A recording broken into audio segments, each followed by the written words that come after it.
Quark has the heart of a Basai master. Worf and Dax decide to go for it. Miles and Kira decide they better not. Hey, everybody, and welcome to The Seventh Rule with Cirroc Lofton. Hello, hello. My name is Ryan T. Husk, and today we are doing a review of Deep Space Nine, Season 5, Episode 3, Looking for Parmok in All the Wrong Places, written by Ronald D. Moore and directed by our good friend, Andrew J. Robinson. This was also October 14th, 1996, by the way. How are you today? I'm good. It's got a long title name, Looking for Parmok in All the Wrong Places. I'm already worried about how we're going to fit that in the titles of like iTunes and YouTube and all that. I'm like, how are we not going to be able to fit everything else? It's the super long title. Obviously trying to, substitute the word love. I thought the word was nub. Nook and Panub. No. Do you remember that old? No, I've heard that. Yeah, I don't know where it came from. It was a stand-up routine. Who was? That was Eddie Murphy. I think Eddie so. Murphy. Doing the Little Rascals, I think. Mm-hmm. Mm-hmm. And people in the chat can confirm or deny this, but I think that's what it was. I think it was Eddie Murphy. Yeah. Oh, by the way, everybody at home, please make sure you subscribe, you like, you comment in the comment section below, hit the notification bell. That's really the most helpful way you can support this thing. We would really appreciate it. If you like what we're doing, feel free to do that. And please go to our Patreon and support us, patreon.com/the7th-rule. If you think, hey, these guys are fun and I look forward to watching them or listening to them sometime, maybe you think, I'm going to throw a few bucks their way. And then you can also have all kinds of really cool perks. Join us sometimes, have some fun with us. It's a good time. And by us, I mean, you really just want to hang out with Cirroc. I get it, but you can. Anyway, moving on to this episode that featured Grilka and Quark again. Yeah, I was waiting for you to say it was directed by Andy Robinson. That's one of the highlights of this episode. I mean, obviously he's not on camera, but he's behind the camera, making things happen. So shout out to Andy Robinson. Yeah, really cool. And that is the only episode he has ever directed. Only thing we know of that he has ever directed. So I definitely tried to keep an eye on that kind of stuff and watch the humor. I was also very impressed with the writing. A lot of the lines were very clever and funny, so I was happy to check out who that was that wrote it, Ronald D. Moore. But the directing as well, there were definitely some choices made that added to the humor or added to, the depth of the characters or the weight behind the scenes. What did you think?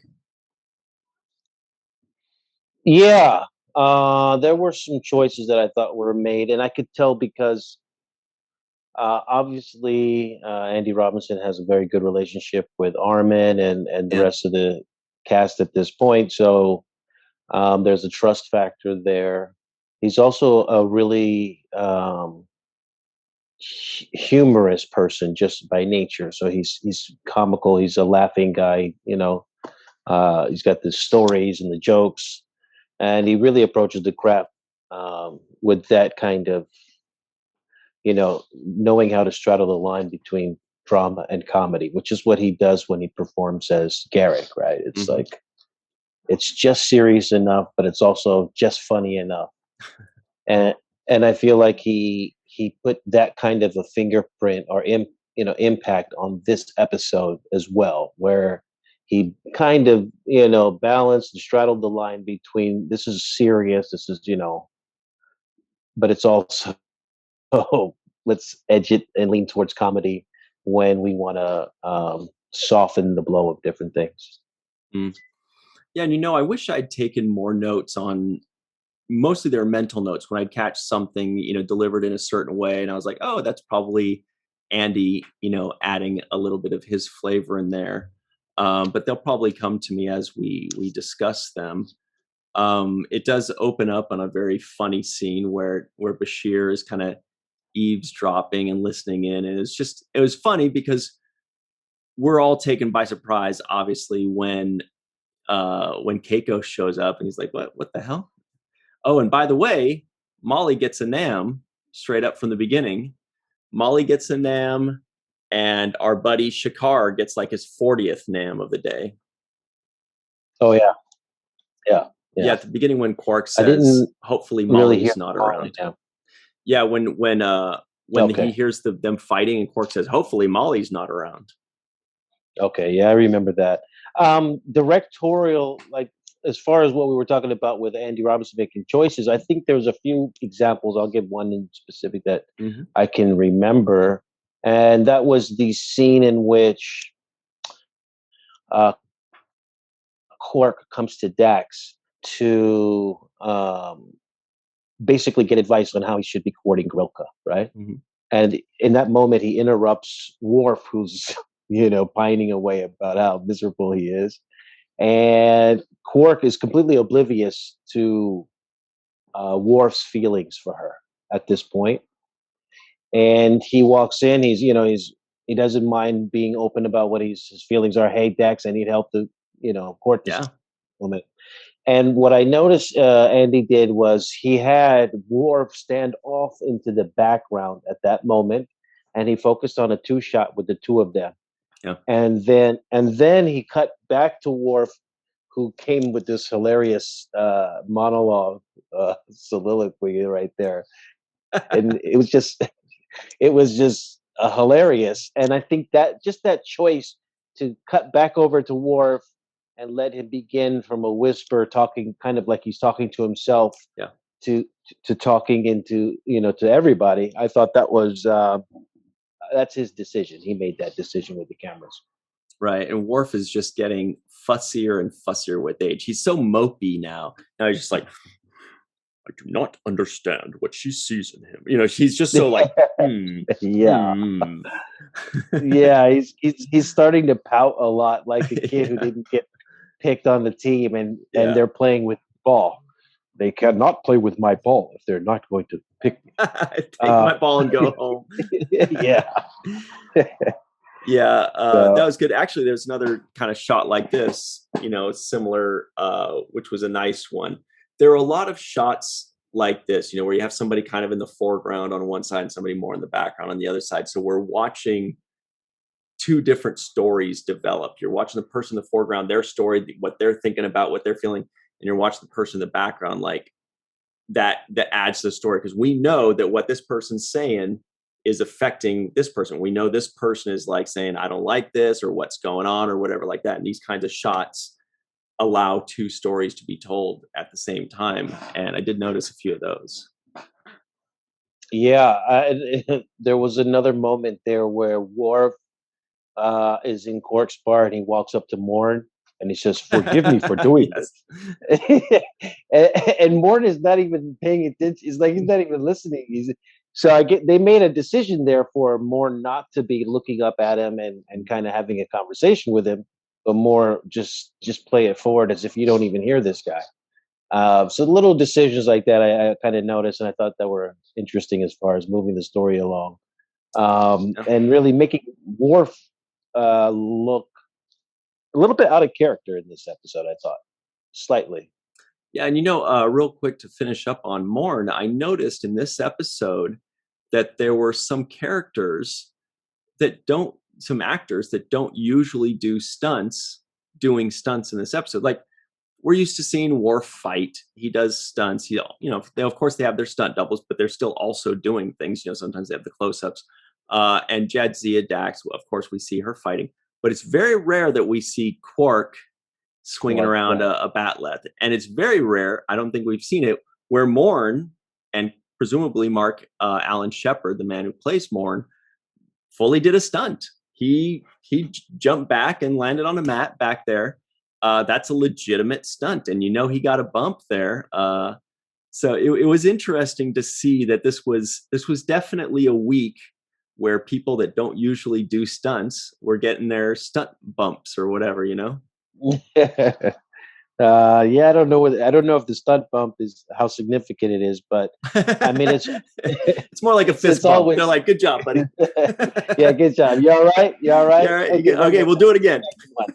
Yeah, that's how it goes. I remember I have a box set DVD of Avery's series, A Man Called Hawk. Uh-huh. And it was so interesting to watch these episodes. You know, I think it was early '90s, maybe even late '80s when this show was out. But he's jumping out of the window. He's I saw him leap from a fire escape onto the hood of a car. Wow. And these are like, and so there's no cuts in these shots. Some of these shots, for example, I see him running down the fire escape and leaping from the second floor, or of this fire escape onto the hood of a car. And I'm thinking, wow, he did these stunts like it had to have been him. There's no cutaway. It looks like Avery. And so when I talked to him about it, I said, hey, did you do those stunts, jumping onto the car and all this stuff? And he said, yeah, I did all of that stuff. And I kind of regret it in the long run, because that stuff adds up to your body and wear and tear of doing that. Right. Which is why he doesn't do that kind of stuff in Deep Space Nine. He's like, not anymore. I learned my lesson. I can do it. I can do it, but I can do it, but I'm not gonna risk my body anymore, because it's just it adds up. And I mean, we see him in, obviously he does the fighting choreography scenes and stuff like that. We see Sisko fighting a lot, and that's okay. But I'm talking about real physical stunts where your body is in jeopardy. And sometimes, for example, there was an injury that happened with Alimo, and I think Mark Alimo talked about it before. When he got hit In a scene with Avery, and his nose was broken as a result of it. And he definitely reacted to it. It's interesting, because when they showed the outtakes of the Sisko and Jake laughing together in the outtakes, like in between scenes when we're trying to get ready for a scene in the DS9 documentary I'm talking about, What We Left Behind. Mm-hmm. Mm-hmm. They had a couple of those outtakes in there, and it made me realize that there's a big storage of so much outtakes and so many unused footage that is somewhere sitting somewhere. But I'm sure there is a recording of the moment when Mark Alimo got his nose broken. Right? I'm sure we want to see it, man. We got to see this. I know, right? But I'm sure it's there. And it does happen. I mean, I did stunts for a time too. I'm kind of glad I didn't end up really going, too deeply into that as a career, because it does mess up your body. But I did one time clip somebody just barely on the nose on a swinging punch. Actually, his name is Manu Intiraymi, who played Icheb on Voyager. In our movie in Fifth Passenger. Yeah, well, it's because he ate the last burrito at lunch. So I was like, well, we're doing a fight scene, so maybe I could. No, it was an accident. So we've got this fight scene, but he leans into it a little too much, right? And so as I'm doing the swing, I'm doing the swing at the same time as he lunges forward. So, there was nothing, but it's still just barely a touch. The problem is, it still looked great on camera. He wasn't hurt. It barely grazed him, but I messed it up, because I go like this now. like I reacted like I'm like, right? Like, you're okay. Yeah, I messed up the take because of, or at least I thought I did. Turns out it wasn't that bad, but I thought, dude, I feel like I reacted like going, oh shit, that kind of thing. Another time, I got hit in the nose, and I guess I can't really blame the dude too much, because he swung back and elbowed me when I was behind him, right? So he swings back. He definitely, now of course I'm supposed to fake the fall, so I didn't really have to fake the fall that much. He got me right here, man. But yeah, that was it. Definitely, I don't think anything was broken. Something cracked, but I didn't go to the doctor because I felt fine. It's definitely just swollen. But it does happen, and I'm sure it happened many times on set that we don't know about, Yeah, and I've heard Avery talk about that particular story, and it's almost mirrors the story you were talking about, where he felt like Mark Alimo leaned in. was leaning in too far, and that happens. You're talking about inches and sometimes even less than that, centimeters, right? Trying to make it look realistic and sell it. And if somebody's off their mark, or if they're leaning a little bit on their front foot, or you just reach out a little bit farther, these things can happen. Totally. And not done with intention. They didn't eat the last burrito. Man, don't get between me and the burritos, dude.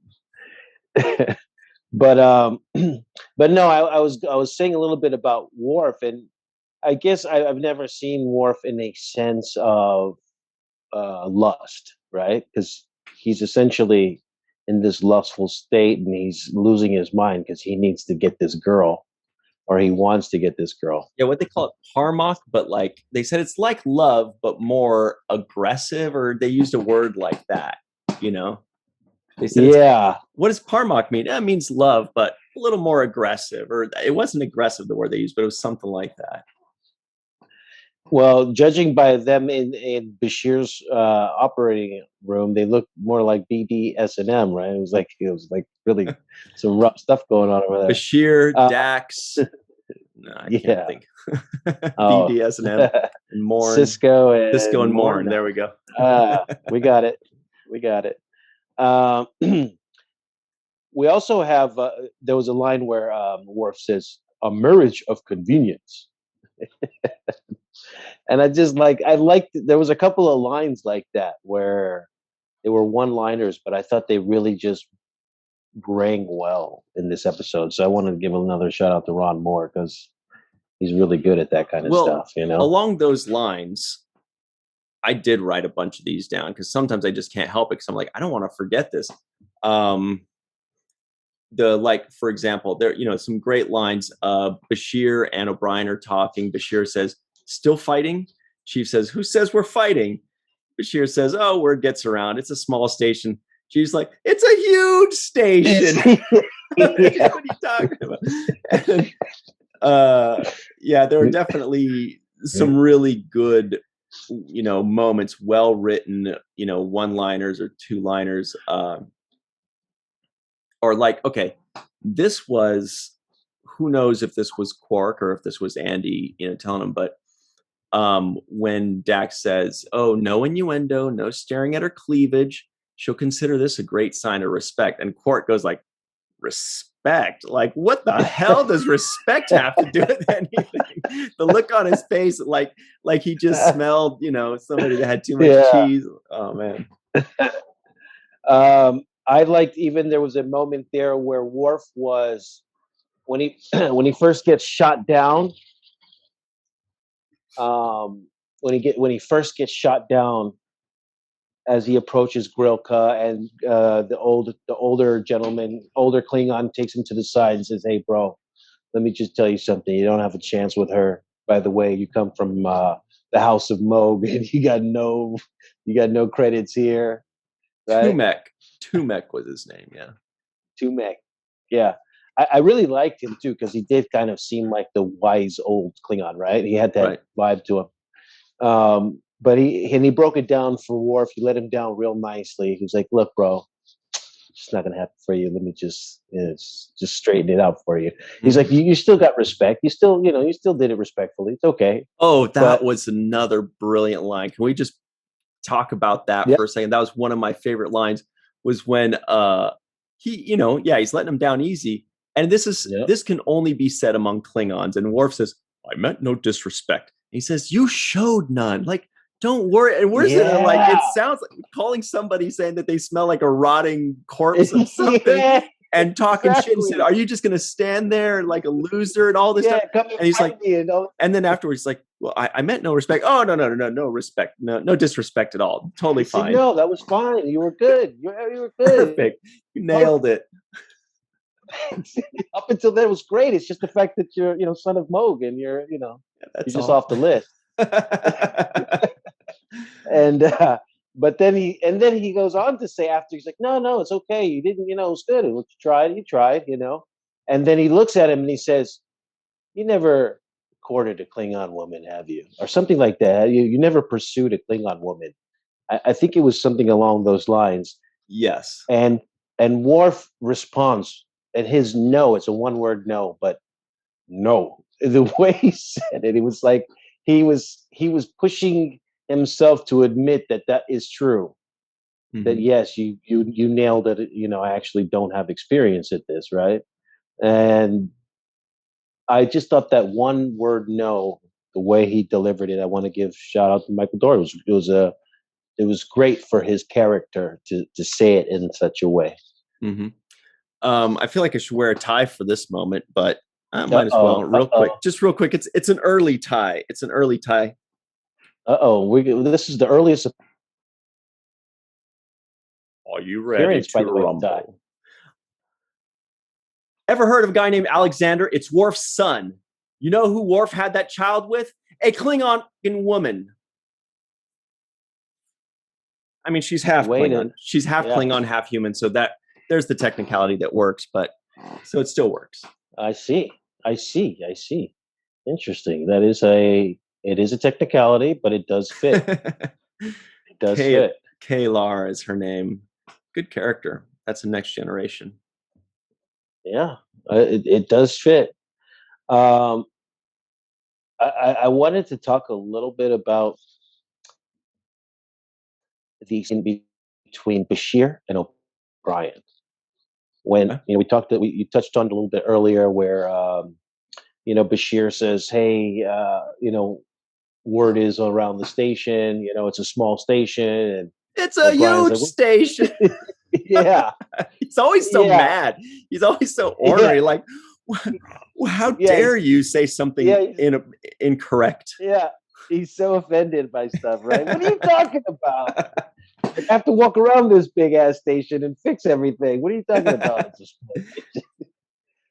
But in that same scene, as it continued, it I don't know. It's just like whoever's writing Bashir, for some reason they must have Perv in his profile somewhere. Because the guy is a doctor. I know, so man. He's somebody that you trust to be in a intimate situation with, where you're disrobing in front of them and they're checking you in private parts of your body, where you're revealing personal things about rashes and sores and whatever it is that's bothering you, right? Yeah. And then for him to kind of come up with like, "Hey, did you look?" when he heard about O'Brien taking her out of the tub, I just thought it was like inappropriate. Yeah, I was going to say that too. Like, that did make me cringe a little bit, but I'll bet you it didn't make me cringe in 1996. And that's a testament to obviously the movements that we've had and moving forward and, understanding things a little bit better. It's all great things, but sometimes we have to take a mirror to 20 years ago or 25 years ago to actually see how much progress was actually made, because I'm a dude that really just doesn't get offended by anything. And when I saw that, I kind of was like, I don't know, man. And it would not fly today. That would not fly today. It wouldn't fly today. Mm-hmm. Not coming from him, especially as a doctor. I think if it was his buddy, his drinking buddy at the bar, and they're drinking and he's just saying stuff, right? I would buy it. Right, because that's within that character. That character, he says weird things. He's a perv. He's inappropriate, whatever. But a Starfleet officer / doctor. Yeah. I mean, you had to treat her. You've treated Jadzia in other episodes that we watched, Rejoined, and all of these episodes, right? So we've seen you giving care, administering to these very same people. So, and O'Brien didn't say, "Did you look?" he didn't say that to him. Yeah, so it's just like just as the doctor, it bothers me. It kind of harkens back to the gymnast, the Olympic gymnast that had problems with the one doctor that was doing all kinds of weird abusive stuff and got locked away forever. Good, good for that. But Yeah. just terrible, just abusing his power and taking advantage of people in these vulnerable moments. So I just think as a Starfleet officer, as a doctor, it's just not appropriate. If it was his his loser buddy at the bar while they're talking, right, then that tracks. We'd be like, oh, that's just whoever being whatever, Yeah, exactly. Okay, well, we got to jump into our break real quick, but we got a lot more to talk about. I do want to talk about also the scene. I mean, we still haven't even really touched Kira and O'Brien, or even looked yet. And but also the scene between Odo and Kira was magic, and I want to talk about that too. Quark too. I mean, Quark was fantastic in this episode. So. All right. So let's get to it. Everybody's like, can you just hurry up and talk about it? Okay, we will, right on the other side on the seventh rule. Hey, everybody, and welcome back to the seventh rule with Cirroc Lofton. We are doing... Hello. We're doing a review of quite possibly the longest title in Star Trek history until Discovery. I think Discovery had a longer one recently, and I don't remember what it was called. Oh, something to make the sanest man go mad. It was something that to make the sanest man go mad, or something like that. I feel like that is probably the longest ever. Everybody in the chat, in the comments, please let us know what the answer to that is. Yeah. But I feel like this may have been the longest before that. Anyway, lots to talk about. Let's continue on. Oh, real quick, the trivioids. These were pretty easy today. Lots of good stuff. Miles O'Brien hid Major Kira's spring ball racket. Bharat Kadan, no relation, never varies his performance, not even by half a tone. Dax likes a man riddled with contradictions. Grilka drinks Maparian ale with just a hint of Pacifer. Julian cures Kira's sneezing. Kira doesn't like the taste of Makara herbs. I don't know why I couldn't just put it in a pill form. Chief O'Brien helps Kira out of the bathtub. Worf accuses Topak of stinking like a rotting foreshack. And don't want to guess what that means. Don't even try. Don't even start it. I'm not even going to get into it, but it definitely made me think of something. It kind of, anyway. Quark has the heart of a Basai master, and Chief and Kira want to go to Ireland together. Lots of stuff. Yeah, just really quickly, the thing between the Chief and Kira, I can see that as a really realistic outcome of the situation that they have placed themselves in. Mm-hmm. She's bearing his child. They're living together. And I can see that whether that, it wasn't really purposeful. It was just kind of like a gradual getting comfortable with somebody. And I bought it. Yeah. I bought it as something that it was believable for me. Like, this could happen in a relationship. This is totally possible. And they caught it. It seemed like at the same time, like he put his hands back and he was like, wait a second. And she's like looking like, wait a minute. And those kind of moments happen, right? So I thought that was completely believable and well written, because they both were awkward about it in a really cool way. I think when Kira says to him at the end, like, Chief, and he's like, yeah. She's like, get out of here. Get the hell. I put GTFO in my notes because that's the fuck was implied. It was like, all right, end of conversation. We can't talk about this anymore. Let's just. But she also delivered it in a way that wasn't harsh. That was like, she's scared of what she might do as well. She's not like, get the fuck out. She's like, just please.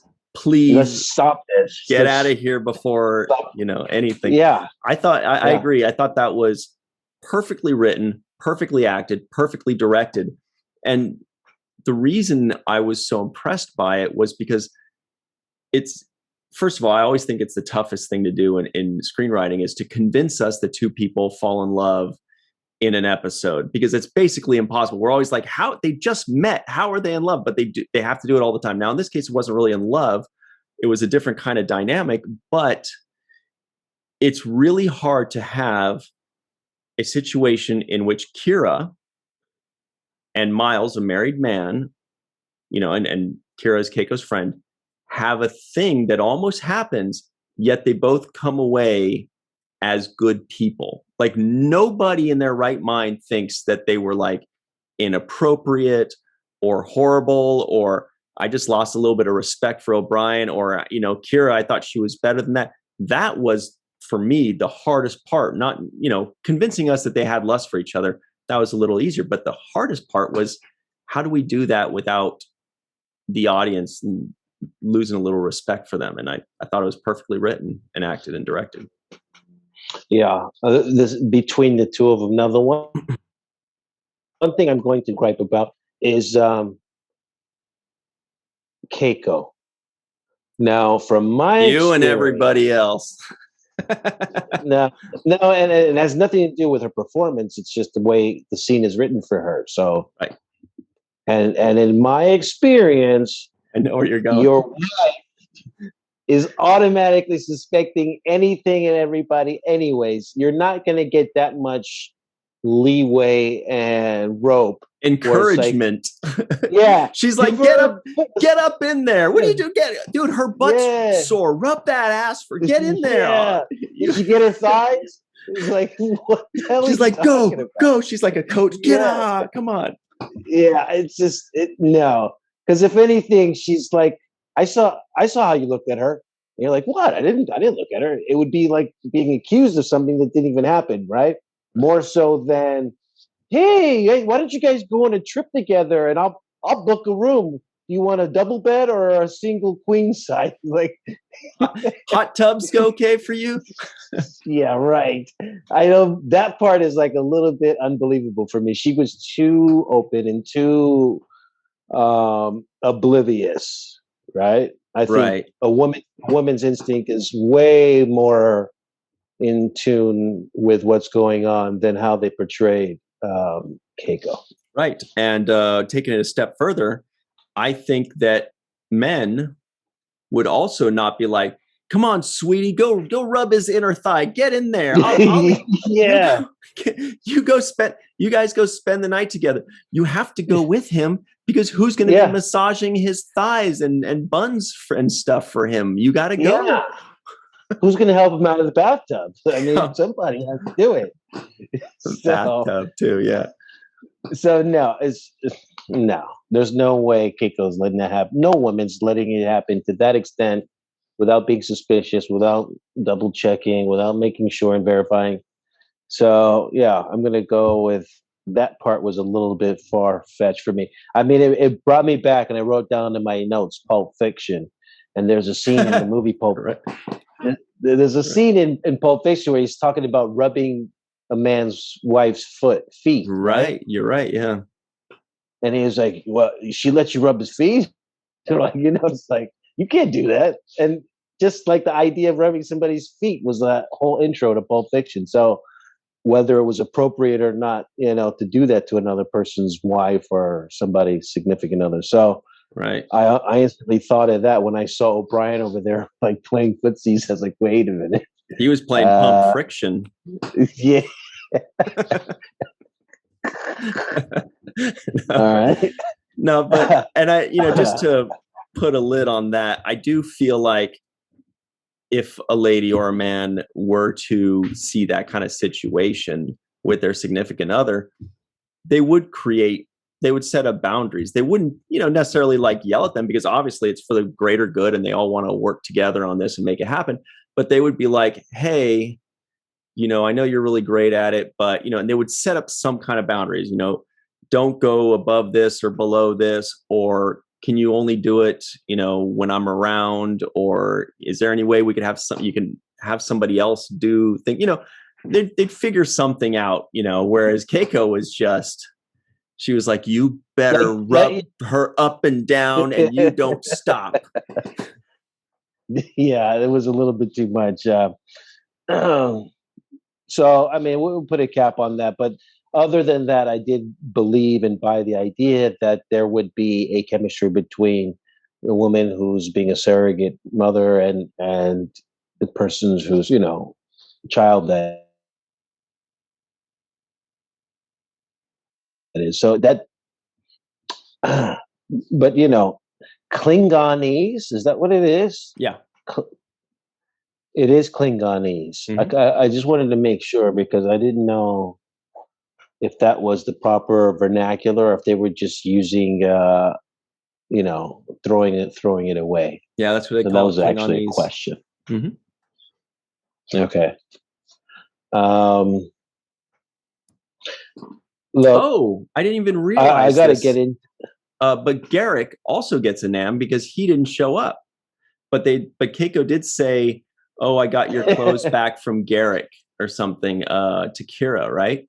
So that's right. So Garrick also got a NAM. Yeah. No, that's great. He has to get a NAM when he's directing. I think Right. it's only He added that part. necessary. But I think we've created a category, the NAM, in which Screen Actors Guild has to find some sort of payment. They have to find some way that a person gets compensated for bringing their character up, whether or not they're working or not. Right. I agree I think that's because actually they do that with writers, right? If you are using a character that a writer created, they have to get some kind of royalty, some kind of payment, some kind of compensation. So that is interesting. You, as an actor or a performer or somebody that's portraying that character, it's interesting to wonder if it would be possible to say, hey, sure, this guy wrote it, but I brought that character to life. I should get, because when somebody says, if you're not in the episode and Sisko says, oh, Jake and Nog are taking a trip to Risa together, right? When he says that, we automatically picture Cirroc, Lofton, and Aron Eisenberg as Jake and Nog. We're picturing your faces and imagine you going off to Risa. So you do, in that regard, you have written the character in our minds because that's who we picture. We picture your portrayal of it. So that's an interesting thought. Yeah, it should be some kind of very small subsidiary under guest starring in an episode. Mm-hmm. So you actually appear in the episode, but you're not actually physically in it, but you're appearing in it. So I think that you appear in the script, even an appearance fee, even if they can work out an appearance fee. Okay, well you're named, so it's an appearance, and it could be some small incremental, like minuscule number. I'm not saying people need to get rich off of it, but I do believe that it should be some type of compensation because you are being used in the story. That's an interesting point. And the first thing they would do is they try to work around it. Then they'd be like, well, my son and his friend are wink. You know who that is. Yeah, exactly. They would work around it. The writers would be like, how much is that going to cost us? Yeah. We got a space battle coming up. Can't do it. Can't do it. How many people dying in this episode? No way. No way. So yeah, no, but I want to get to my favorite part of this episode. Mm-hmm. And that was the moment behind you. The screenshot that you're using when he goes into the hole. Wait a minute. I have to give a speech. I was busting out laughing. I think it's as hard as I've ever laughed watching this series. You like the kelp talk? The aquarium for my soul. Yeah. And the kelp, something about kelp and about like your fertile sand. Oh my God. I was dying. I was like, I had to rewind that a few times because he's stumbling through it, and the way he stumbles through the first part when he says aquarium for my soul. He asks it as a question. He's like, it's like your aquarium for my soul. Yeah. Like he doesn't even know what he's saying. Like, where am I going with this? Let's just throw words out. Yeah. He's like, so we're gonna stick with aquarium and water. So I'm going to stick with the water theme kelp cave of emptiness. And then he went into the cave of emptiness, waiting for the bats of love. That's when I just had to, I was just crying. This guy had me rolling. Yeah, beautiful delivery too. He's delivering everything like he just doesn't know where it's coming from. He's just like, I guess I'm just going to say these words to stall for time, because if I don't, I'm going to die. So whatever happens, happens. Yes. And I loved it. I loved the way he stumbled through that whole thing. And then my ultimate favorite was the end of that, when he comes out of that whole monologue and tries to, and then he says, now back to the fighting. Yeah. And the way he says it, Andy Robinson uses the over the shoulder on that particular one, but he gets a profile of Quark. And I love that profile. I have to watch that again a few times. Just that one line, now back to the fighting. It was almost like he's talking directly to the audience for a second, right? Yeah. It was just like, it wasn't really her. It was almost like he was talking to us and to me. Like, okay. And I liked how he removed that wall and just brought it back into, all right, now we're going to continue the story. Story goes on. I don't know. I'm done buying time. I like that. Yeah. Sometimes people do employ, I mean, that's what exposition is. They act like they're talking to somebody, but they're really talking to us. And it seems like Andy or Armin made the decision to say, okay, we know that we're saying this for the audience's benefit. The audience knows this. Why not ham it up a tiny bit more, just to give a little wink to it, just to beef it up a little bit more, so that they get that little implied wink. I loved it, and combine that with the scene from earlier, which I mentioned, Worf kind of listening and then going on about the leg of Linkta. Oh yeah, Linkta. I don't know. It was like it's some kind of leg of an animal that you said you need to bring and then sweep the table with it. So romantic. It's so romantic, yeah. So I do want to talk real quick about, I think it was Odo's only scene, but it was beautifully done. It was Odo and Kira, and Odo is just razzing her so hard. He's like, oh, Chief O'Brien doesn't seem to be doing anything. And Kira's like, Miles has been very busy. He's doing it. He's like, oh, Miles, excuse me, Miles. Yes. It's like, yes. And then how it ends up, he says,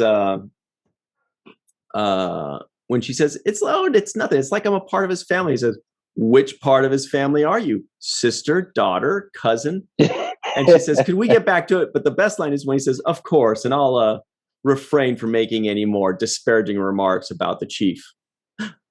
I mean, Miles. Yes.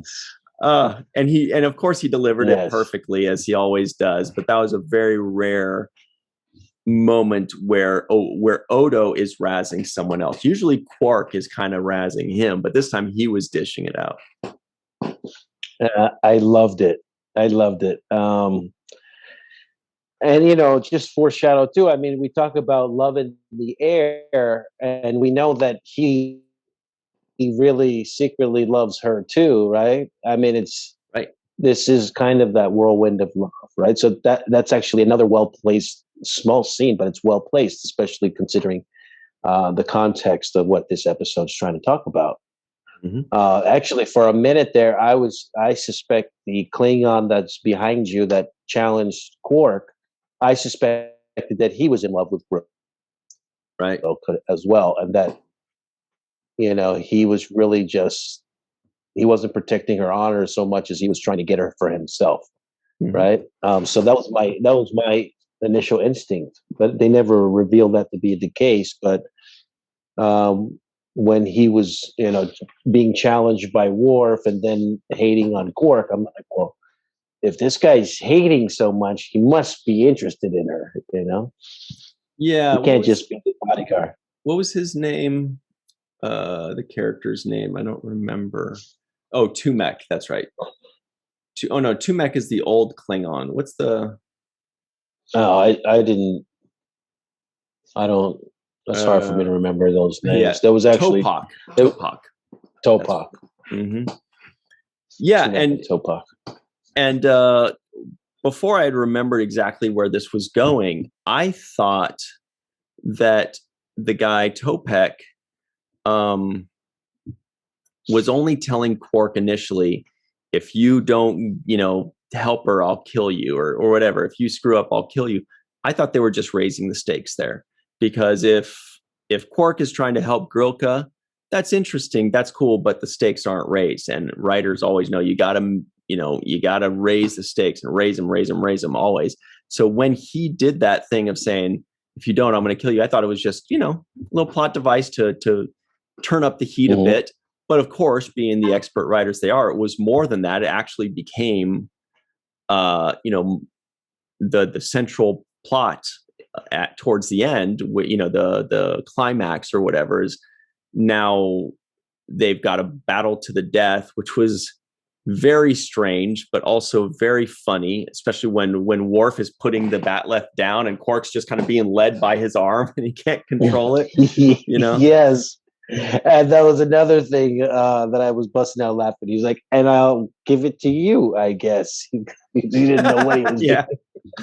Excellent physical acting by Armin, by the way. Great physical acting as if not only that his arm was moving without his knowledge or without his control, but also leading him. That's not it's not an easy thing to do, because it tells a story. When we're watching it, we're watching the arm move, and he seemingly made it to where like the body is following it, and that's really great physical acting. And if we had Armin here, I'd love to ask him like what physical acting training he has done. Some people, they're mimes beforehand, or they go to clown college, or they do something that teaches them, how to act physically more than most. And he definitely nailed that. Yes. And I have another little thing that I want to add is the wardrobe in this episode. I thought was fantastic. They put Quark in this Klingon kind of gear, and they gave him a head skirt, which Nog usually wears, and we see Ron wearing, but not so much as Quark wearing it that much. But he had it on this time, and I like the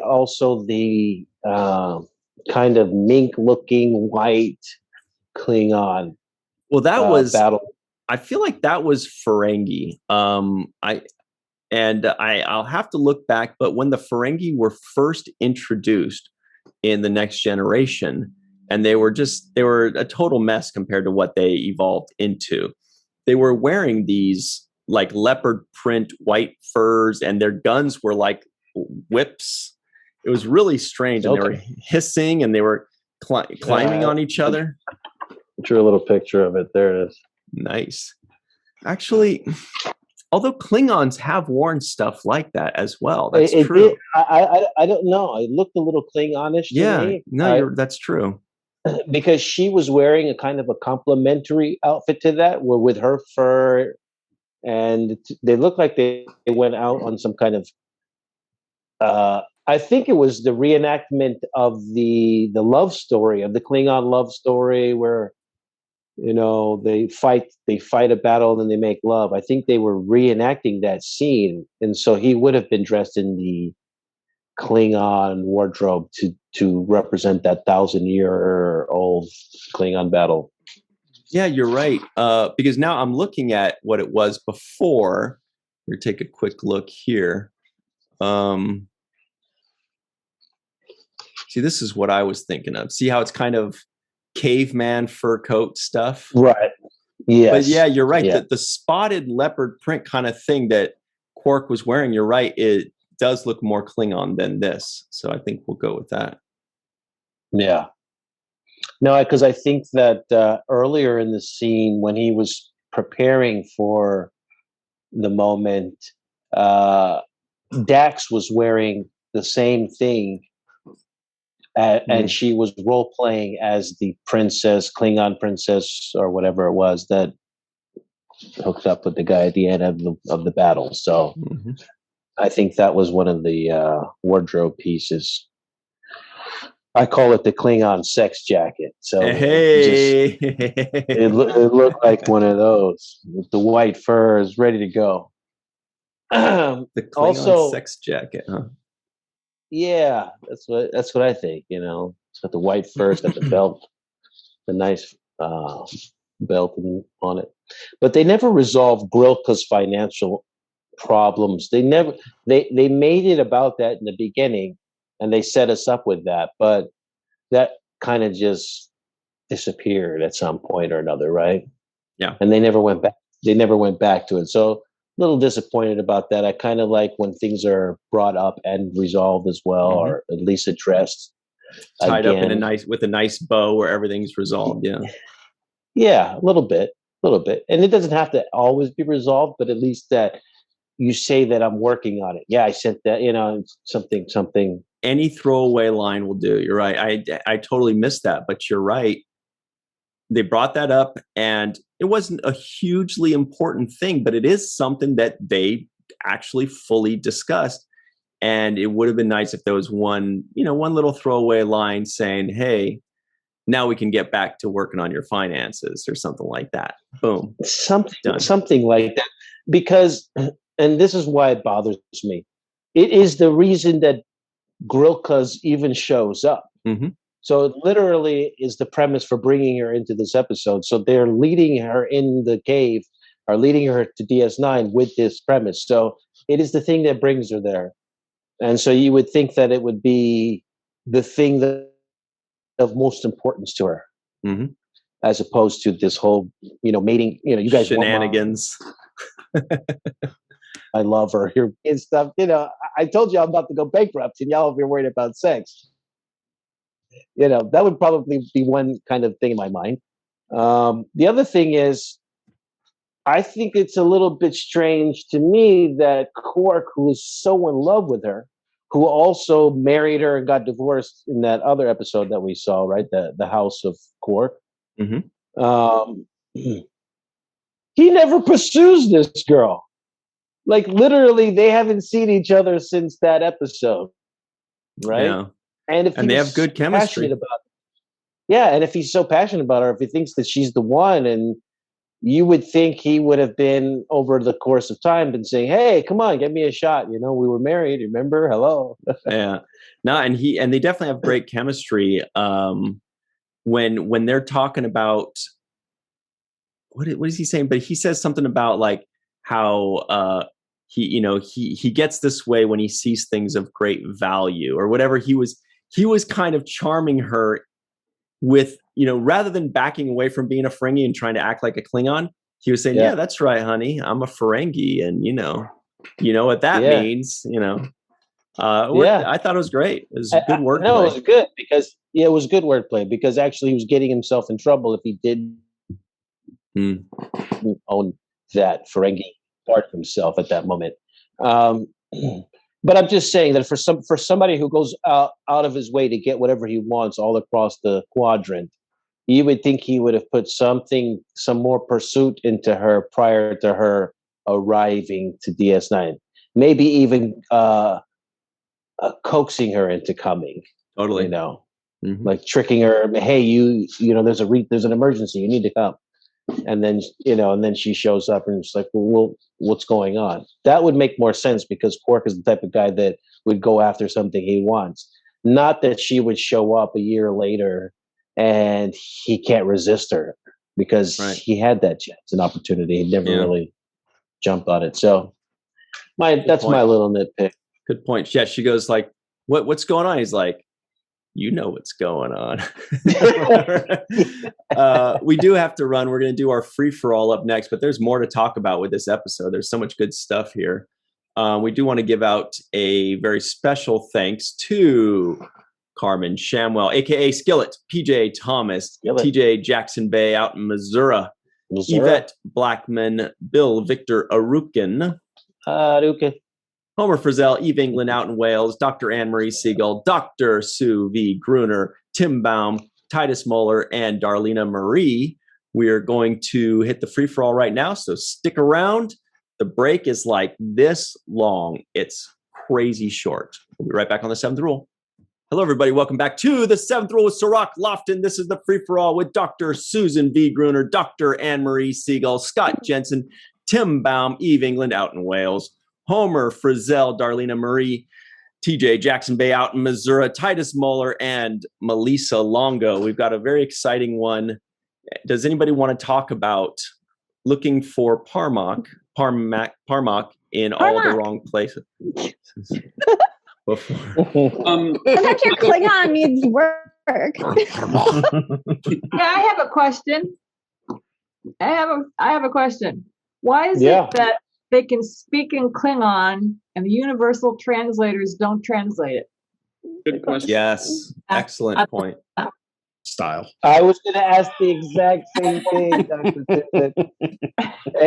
And not only was I going to say that, but I was going to say, why are the subtitles in Klingon? I want to know what they're saying. I don't know what they're saying. Good point. So put the subtitles in English so I can at least know what's being said here. And so it's crazy. I'm like, I don't want to know what the script says. Write it all down. It wasn't as chaotic as season 1 of Discovery, though, was it? It wasn't that hard. Oh no! God. Oh, geez. That was the worst. I never realized that Parmakai comes from Parmak. It was like a major revelation for me. Oh, yeah. Well, Ron Moore, he was on the AOL message boards back during the run of the show, and I think the one question of mine that he answered, because he did Q&As with the fans, was what were some of your favorite episode titles? And he listed this one. He was very proud of this title. It's my favorite. This title? That's cute. Ryan, can you go ahead and tell us what Eddie Murphy said when he was saying this title? Was it? He said, "Nook and Papanub in all the wrong places." Yeah, looking for nub. Yeah. Hey, so before we hit record, everybody at home, we were talking about Garbage Pail Kids, and Eve didn't really know what they were because she's out in the UK. So I went ahead and I Googled Garbage Pail Kids with Eve's name to find out what Garbage Pail Kid she had. I also did Sue, so I think it's going to be fun. Oh, I can't wait. So Eve, are you ready to see your Garbage Pail Kid? I don't have nightmares. It's just so bad. It's exciting. So exciting. This is it.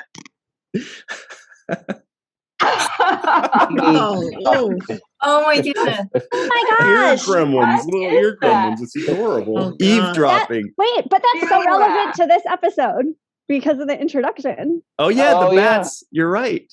That's cool. You mean the bats, you right? Inadvertently did. Bats Quark of love. said. Quark said, yeah. Bats of love. No, right. well, I meant the eavesdropping. You're right. She mentioned Quark listening in on the door. Yeah. Wow, that's double. Yeah, because Quark mentioned the bats in the cave, and you're right. Also, eavesdropping. Good knowledge. Sue, are you ready for yours? Oh God. I am ready. Bring it on. Bring it on. All right. Here we go. We need drum rolls or something. Nice. Darlena's with me. Oh. Wow. Susan. All right. Gosh, everyone this episode was That's not quite as creepy. What is suspended? Horrible. Just look how much it is in near mint, though. It's probably super expensive. Yeah. Swan. That one's cool. That's a near mint. That's a 9, man. That's woof. Wow. This is amazing. Like the violin one. Yeah. Anyway. I'm not even gonna look up my name. I'm not even gonna. Yeah, Eve, can you believe these were aimed at children? These were for ages 4 to 10 or something. I honestly, they look like Chucky, don't they? And then, like I said, I was just thinking in my head they were Cabbage Patch Kids, which were really nice things, rather than those ones. They're like a sort of sick version. These are sick, demented things. No wonder the world's messed up. We grew up on this stuff. we literally grew up on this stuff without even knowing it. Oh, man. I was still buying them when I was in college. Yeah, nice. Nice. That first set's like $300, $400 now. You got a full set. I know, it's expensive, that first set. Yeah. Yep. Went up. So anyway, but I think it first came out in the 90s, though. Those cars are from the 2000s, right? Or I'm pretty sure they came out. They're still like they've been coming out like consistently too. Yeah, I didn't realize. I thought they got discontinued. I thought it was like one and done. I didn't realize they're still making these things. They're putting them out in themes too. They put out like horror movie ones, and sci-fi ones. They're still at it. Yeah, we get stuff at it at work. We get notices for, hey, you want to buy a bunch of them, and they don't sell here. So, wow, what a surprise! Yeah, I'm googling everybody's right now. There's some funny ones. They're terrible. Anyway, does anybody want to talk about the episode? There's a lot to discuss, and I'll just Google your stuff while we speak. I like the story arc with O'Brien. That's one of my favorite little sub-story arcs in Deep Space Nine. I thought that was cute. I have a question for the ladies in the house today. And this is my question. Would you let your significant other do what O'Brien did in this case and be given massages and bathtub rubbed? Good question. Because I thought that was slightly unbelievable for me. Keiko's openness to that. But I'd like to hear from the ladies. I think Keiko's an inspiration for how to act like really mature in a relationship. And I totally aspire to be like that cool and like trusting of other females. Yeah, I would do it. Way to be. Yeah, I agree. She's carrying, their baby. That's a wonderful, honorable thing to do. I rub her feet too. I rub her feet, her head, her fingers, whatever, because she's helping to do an amazing thing, bring, part of our family into the world. Yep. She didn't have to, but, and then, who she is as a person, makes it easy to trust her and everything, I feel. Yeah. Also, like, can you even think of another show on TV where a relationship gets to the point of like Kira and O'Brien and they're like mature adults and stop it? I just think Deep Space Nine is so progressive and doesn't take the tropey way out of things. Yes. I love it. I agree. Well, I thought it showed a lot of trust that Keiko had for her husband. I think that's what it says more than anything. She trusts her husband implicitly. So anything else probably didn't cross her mind because Kira is carrying their baby. So it's like, it's not really a time to get romantic, but yeah. But I think it says that she trusts Miles completely. Hang on. It sounds like you guys are saying you'd be cool with it. Yeah, I would. I think it's a really good reminder for me to be cool. And like, plus it's so nice to see like women not getting like catty with each other. Yes. It's so refreshing, especially in the 90s. And I want to know what that smirk is about. I said Titus is smirking, and I want to know what that smirk is about. Oh, I just can't see Cirroc anymore, and I felt like Cirroc maybe was expecting this to blow something up, and he left. He disappeared as he was. I'm back. I'm back. I didn't realize I checked out like that. No, I mean, I do see it. I can see it in those different ways that you're saying. I specifically, Dude, Titus. What the hell is that? I didn't even What get it. You find the Cirroc, they really did their homework. His eyes are There are individual people buttocks. listening that can't see this that have no idea what we're laughing at. Lucky, my God. lucky them. Oh, man. We're That still is looking at horrifying. Garbage Pail Kids while we're talking. Did my feed just mess up? What happened? Yep. It's horrifying. But like, Oh, I do have man. to say also, one of my favorite moments of all of Star Trek is when Worf laughs at the end, because we've known him for like Yes. over 11 years at that point, and it just feels so good to like my soul to hear little Worf be happy finally. It's just makes every time makes me so happy. I Doesn't love it. Worf laugh like really early on in Next Generation? I have the impression that he goes like, Not like this. ha, ha, ha, ha, ha. Yeah. And coincidentally, the question was about them saying something about like human females, and he says human Yes. females are too weak, or human or what. I just remember Yeah, but that. that's not like Something a like that. happy, joyful laugh. But what Like- did Yeah, he he say was that? blurted Yes, you're out. right. You're right. Because that contradicts this I think episode. I think Guinan tells him. Because she's a trill. Yeah, exactly. I think loved his when he laugh was was eating more that. deeper. Yeah. Exactly. It's like a It real was deeper, more richer and it's happier. joyful. Oh, it's just so nice to see Worf happy finally. I love it. Well, When maybe he was eating the happy because Troy of what cake, happened. That was good. Yes, exactly. You know, He was totally got- happy with he what got to happened. fight this So sexy happy. Oh, yeah. girl, you know, who revealed her feelings for Got him those in a endorphins. really Klingon type of way, you know. It's so beautiful. I love it. I like Yeah. what Throwing they him did with around and Quark. everything, you know, knocking him. So cute. I love the doctor at the end when he says, Oh, Yeah, my God. I'm just Yeah, gonna we're stop fun. asking these It questions. He's like, I do I'm not not want to him, know you know? that. That was I'm great. gonna ask these questions. The look on his As a face matter of was fact, I'm gonna so start hilarious. laughing. Yeah. Yes, the best. Yes, I love that part. Yes, I love Don't tell this me. episode. Don't It's one tell of my me. favorite. Yes, Beautiful. Yeah, we there's show so this all many. the time for Valentine's. There were so many aspects to this episode that like we didn't even cover half the stuff that we probably would have wanted to cover, including that scene we didn't even talk about, and that was one of the funniest scenes. Mm-hmm. It's a great one. I know Homer, you've got something to say, right? I do, Ryan. Oh, Yeah. So this episode, of course, is based on Cyrano de Bergerac by Edmond Rostand. oh. And Armin had one of his sessions, and I was asking him, I said, which one of the Star Trek episodes is the most like Shakespeare?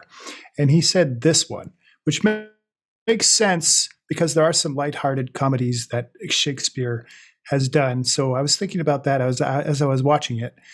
I enjoyed it. It was fun.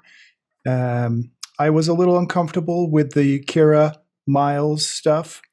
The Bashir stuff was funny. I thought Worf's laugh at the end, I don't know as anything was particularly funny. So maybe it was a laughter of relief instead of humor. How happy he is. I After guess all, that's like it. his whole life of being like pent up and insecure, he like finally feels Yeah. himself, and he's happy. I love it. That it was was better. surprising. It was surprising that he even tried for Grilka because his family was in such a state, and he should have known he didn't have a shot. Hey, I think what I he really tried like to shoot about a this, shot. I was going to say All that right. Yeah. Good TJ. I like what they did with Quark after the speech that I guess Worf was speaking to him through the thing, and then when it broke, he actually showed some of his own true emotion for Grilka, and I thought that was a little nice touch to add for him. He really is a boss-eye master. Eve, you were saying Of something course. too? Yeah, I was going to say that what I really like about this episode, I think, it's obviously really lighthearted, but I think it's such a development from Quark's perspective, but also from Worf. So you've got Worf who has been pretending his whole life, trying so hard to be a proper Klingon, when he now gets to this point where he can accept that, okay, he can be something else, and Jadzia helps him get there. And then I think the same with Quark. We sort of see him for the first time, or not for the first time. We've seen it sort of coming through that he's actually doing something that's not for profit. He's doing it because he generally has feelings for Grilka. And I think that just sort of shows that other side to him that we really love about Quark, that he isn't this hard Ferengi that he pretends to be.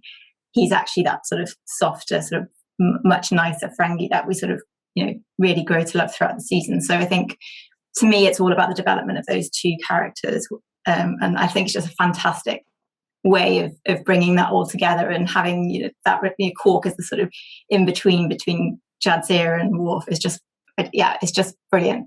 Just absolutely love it. Yeah. Oh, we forgot, by the way, Jake Sisko guesses the IMDb score.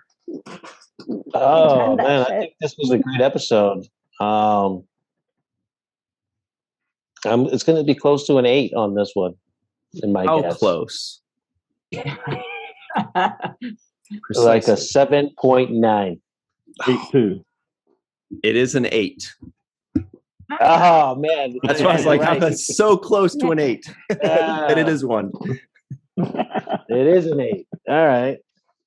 Yeah. I think it was a great episode. I did think that Worf was really generous in the amount of information he was willing to give Quark to get Grilka, because for how much he felt about her, I'm surprised that they allowed that to continue, where he was giving so much insight and helping along with the bat lift training and all of that. That was a big step for him, I think, as far as just showing the humility and being able to overcome whatever jealousy he might have. I think it was also like really healing, because he was able, even though he didn't have the chance because of his family's like unfortunate disrespect in the Klingon culture, it's like really healing that he can prove to himself like he's Klingon enough to get the girl, and he's so Klingon that he could even get a Ferengi to get the girl. I feel like that really helped him feel better about himself. Yeah. Remember that wingman discussion we had? He called him a parrot. Yeah. In love. I thought this episode too was the gateway to helping Worf really belong with the DS9, the story and the crew. Once they established that connection to Dax, I just felt like he really started to belong. That's a good point. And Dax is so incredible. She's like the best game. I love everything she says. And like she's just so cool and comfortable in her own skin, and like tells it like it is, and has like the most fun way with words, especially when she talks about size 18 boots. I just love it. Oh, I don't really like this, what she can do. Yeah, I was like, what can you do with the size 18? I was like, is that Curzon? And you know what? It's almost like she's been going easy on Worf. Yeah. Because if you notice, every time they're in a little fight scene together with the bat list, he always kind of beats her. Like she puts up a fight, and then he kind of beats her, and then it's over. But this time, she gave him the full flip. Like, speaking of stunts, he had the flip on this one. Yeah. And then do you think he was like, do you think he was like, oh no, don't tackle me? Oh. This is terrible. Things. Go ahead. I'm sorry. Well, one of the things I didn't understand was, why was her bodyguard so evil? I mean, was this his place to challenge who she is interested in? I mean, I thought he was kind of out of place with that. Like, crush on her, does he have that type of, right as a bodyguard or guardian of her house to get mad at who she's dating? I mean, I thought it was kind of out of place for him to be so hyper angry. In my opinion, I don't know. I would have fired him. What she did. He was speechless. I think that he thought that he would be the head of her house eventually. I think that's what it was. So he was trying to get rid of any rival that might come up.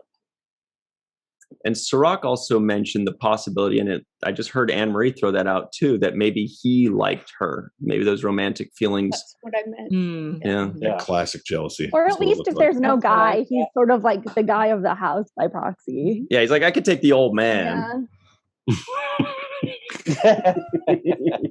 Did you guys recognize the old man from prior Star Trek roles? Oh my God, this is our favorite. Starting with TOS, right? He was in TOS, yeah. I love when that happens. He was in Gamesters of Triskelion. Oh wow. He was Galt, like the chief slave guy who made sure everyone. Yeah, exactly. Oh, I gotta look at that again.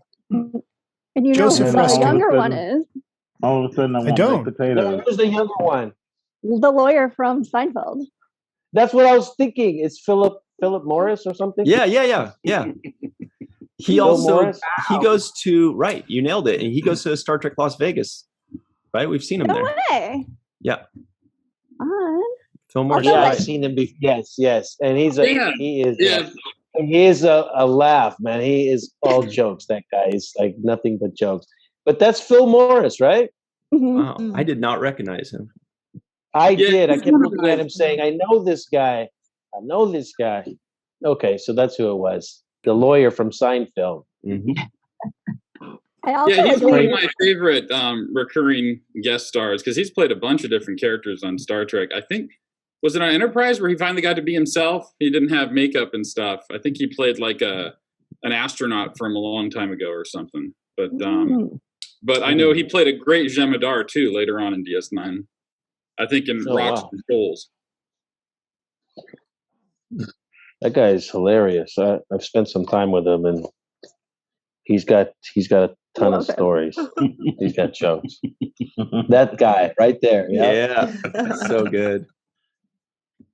Can anybody think of 3 words real quick to describe him? Wasn't that the lawyer's trope? He had 3 things: inconceivable, or it was, I don't know. He would always have 3.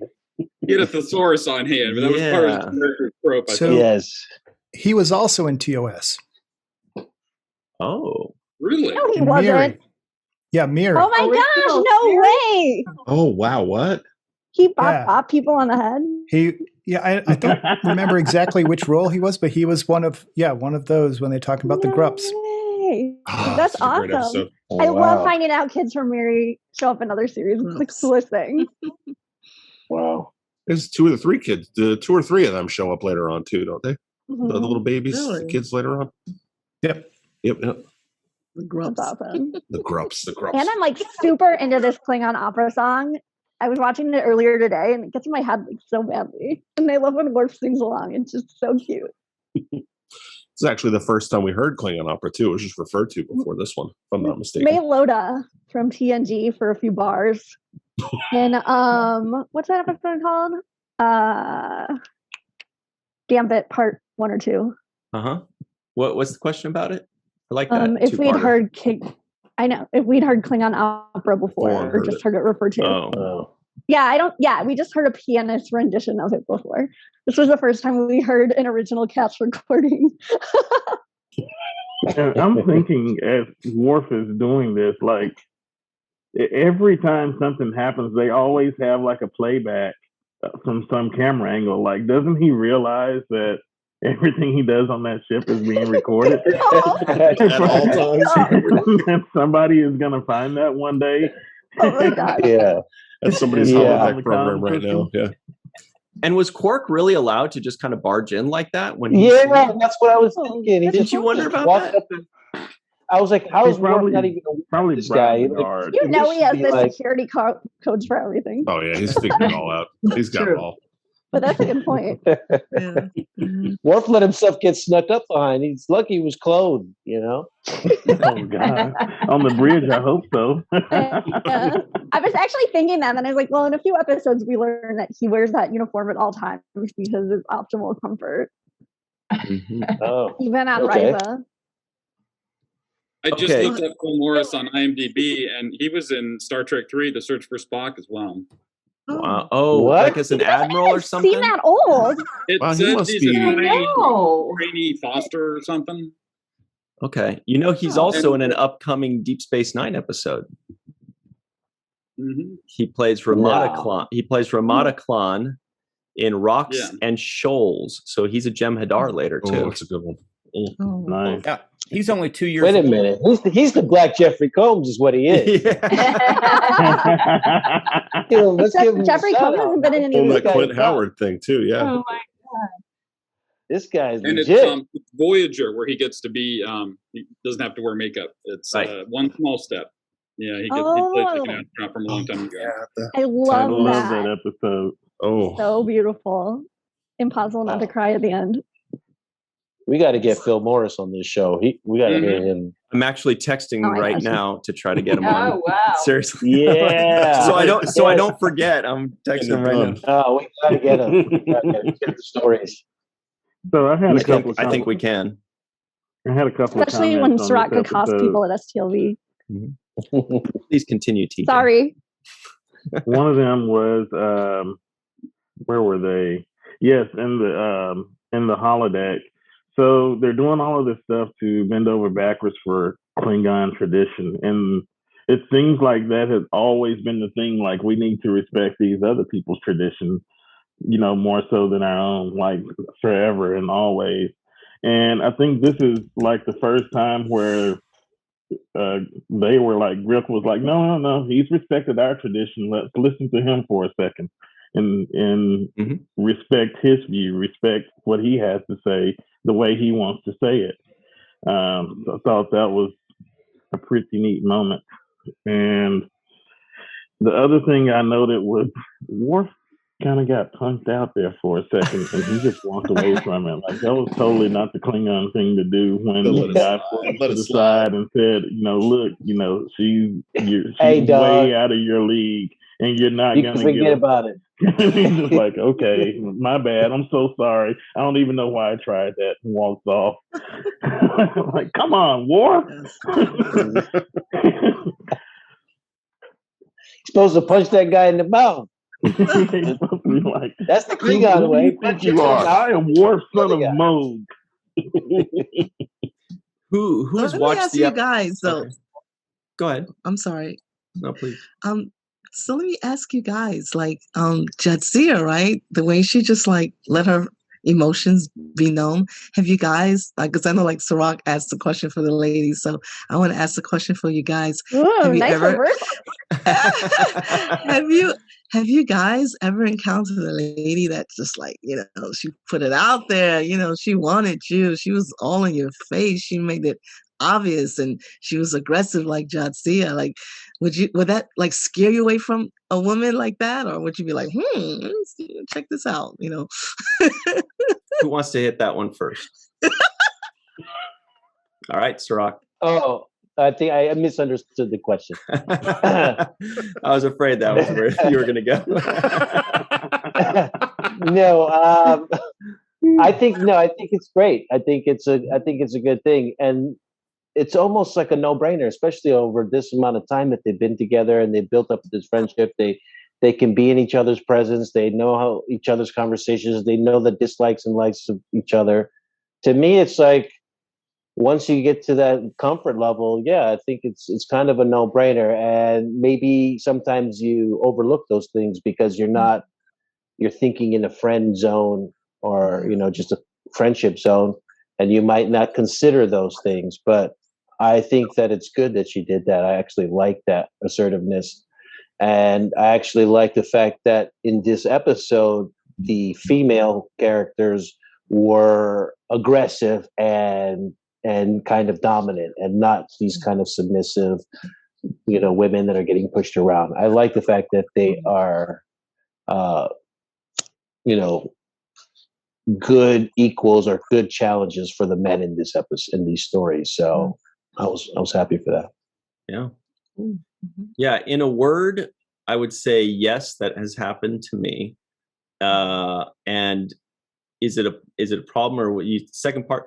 I mean, I don't think anybody finds that I've never met anybody that would say that's a problem, that a woman let her feelings be known. There's no guy out there that I know of is like, boy, I wish they would just play hard to get more. I wish I wish they wouldn't tell me when they like me. Or obfuscation. Come on.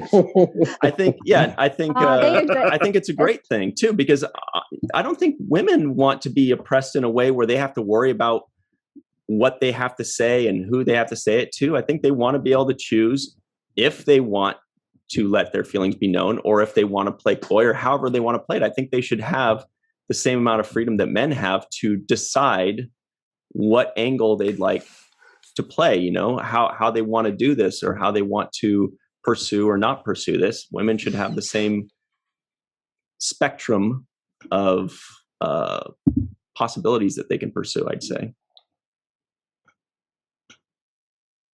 Homer disagrees, though. He's pissed.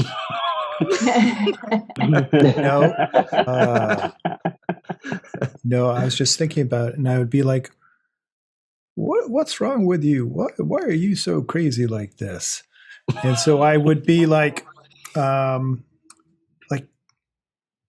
where's this coming from? Kind of like, you know, we got to build up to this a little bit. And so it would take me by surprise, and I'd be like taken aback because of that. But eventually, yeah, I'm cool with it.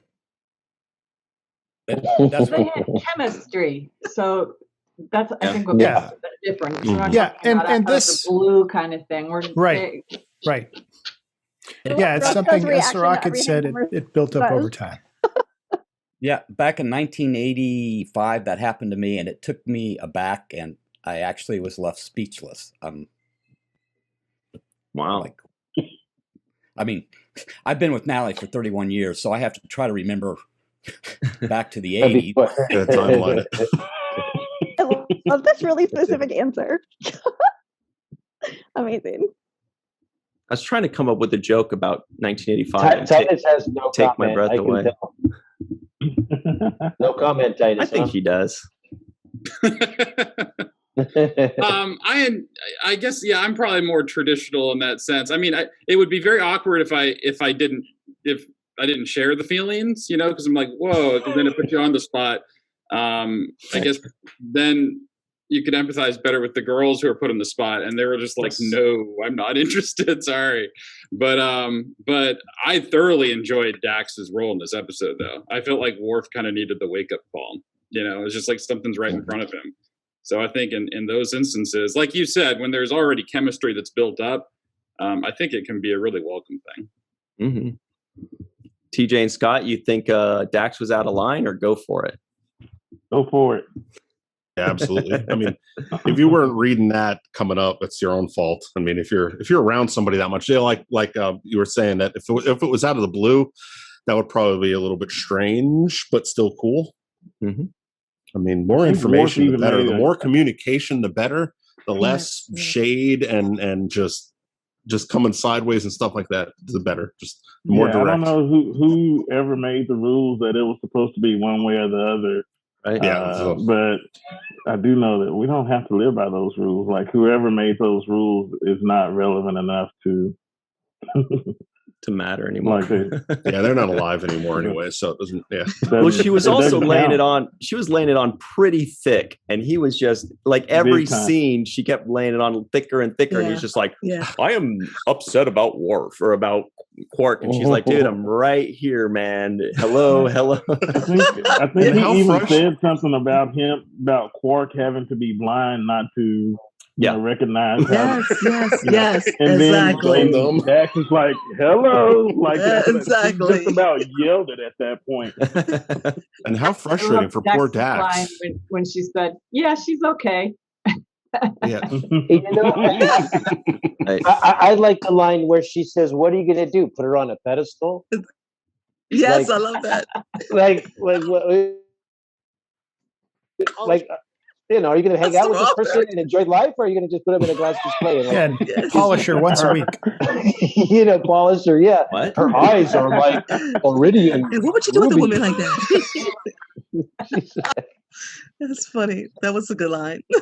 I like that line. And basically, she's saying the person that you hang out with and have fun with and like the most and have things in common with is standing right here talking to you, trying to help you get the girl that you have no chance with, by the way. Mm-hmm. You know? So I think that was like really cool about her. She was actually not jealous when he was revealing how he felt about her. She wasn't really jealous about it. She was actually like, all right, well, what do you... Yeah, she was so cool about it. I love that about it. He's a smooth operator, man. Yeah, she was just like, yeah, all right, good, you know, good luck. I mean, how many times has Dax lived through this kind of situation? Exactly. Go ahead and date everybody else. We're calling on I'm his data the back best. here. It's like, when is this idiot going to figure out that I'm all about him? And by the way, you know, let's be honest, Dax is a catch, right? We can all agree that you know, she's intelligent, she's strong, she's pretty, she's confident, Smart. she's wise beyond her years. Come on, go for it, Worf. What are you doing? That's a hashtag. Dax is a catch. I mean, she knows how to swing a bat lift, and you know, I don't know what else to tell you. Good luck. Good luck finding another girl that could fight you like that. I hope it's gonna happen. I love Dax, and she's very beautiful in this episode. She has a few close-ups where I actually just, you know, took the time to say, "Wow, she's like eating up the camera." But I mean, Worf is just like clueless in this episode, and it kind of takes Dax having to do that to like wake him up, because he's walking around kind of clueless. And at the very least, if Dax finds out that there's no future for the two of them, then she gets that information in this moment. And I feel like then she can plan her future going forward, whether she thinks, you know, she should drop it or not. So I think it's important for somebody to say how they feel. Going back to your question, Darlena, I think it's important to say how you feel, because you know one way or the other what the deal is at that point. At least there's some kind of, you know, closure to that question. In other words, you shoot your shot. Yeah, you shoot your shot, and if you get shot down, it goes in. Yeah, I think so. And then to add to that too, like even when in most cases when men are courting women, they usually do it based on some hint of interest there that has been detected, right? Maybe she looked at him a certain way, or she smiled, or she did something. So usually, but not always. Not always, right? Not always. Sometimes we've all been to Comic-Con. Sometimes it seems very unwelcome, right? Yeah, I feel so bad for women at the gym, man. You guys, I don't know how you do it. Yeah, but usually you think that some kind of invitation has already been intimated to you to try to go that way. You caught a look or something that made you feel like you may have a chance. So it's not unusual for it to be started off by some type of feeling like that. Well, we're just about out of time here, guys. We got to run, but this was a very fun chat with all of you. Lots of laughs. Any final words, Malissa Longo? I love Dax. Check out her shirt, everybody. I was about to say, I love Melissa's shirt there. Yeah. I think Eve has a shirt also. Cat Pack. So cute. Oh, hang on. Let me pull it up for Eve. Oh yeah. Cat Pack. There it is. Cat Pack. Oh my God. How many people have the bracelets on right now? I don't know. I saw bracelet brigade. That's what's up. Powers combined. It's like Captain Power, or Captain Planet. So you can get those shirts and bracelets at walkingartmadebymelissa.com, everybody. Please do. You can also get shirts at AbyssinianKiosk.com, Cirroc's sister, and the Seventh Rule online website. Oh, we've got one more. Wait, hang on. Ours is in the description box below as well. Check this one. What is that? I'm holding a grudge. Nice. Oh, nice. You can't have He was a queen. That's a good That's one right nice. there. I like it. That is very cute. Great. Well, thank you very much, TJ, Sue, Scott, Homer, Darlena, Marie, Eve, Melissa, Anne-Marie, Titus, Tim, Cirroc, and I thank you very much. We hope to see you again real soon, and everybody at home. Wait, time out. Yes, please. Be sure to tune in next week. It's going to be exciting. Yeah. Best episodes of all time. Next week. Yes. Best episodes of all time. If you're listening to this right now, do not miss the next show. Tell us why, TJ. It's a special episode. It's a very, very, very special episode. It's a very Jake-centric episode. And it's one of the best Deep Space Nine's episodes. So don't miss it. I can't wait. That. Yep. Can't wait. Thanks, TJ. Good point. Thank you all very much. And we'll see you next week on the 7th rule. Wait, don't forget the 7th. Always remember the 7th rule. Yeah. Don't forget. Always remember.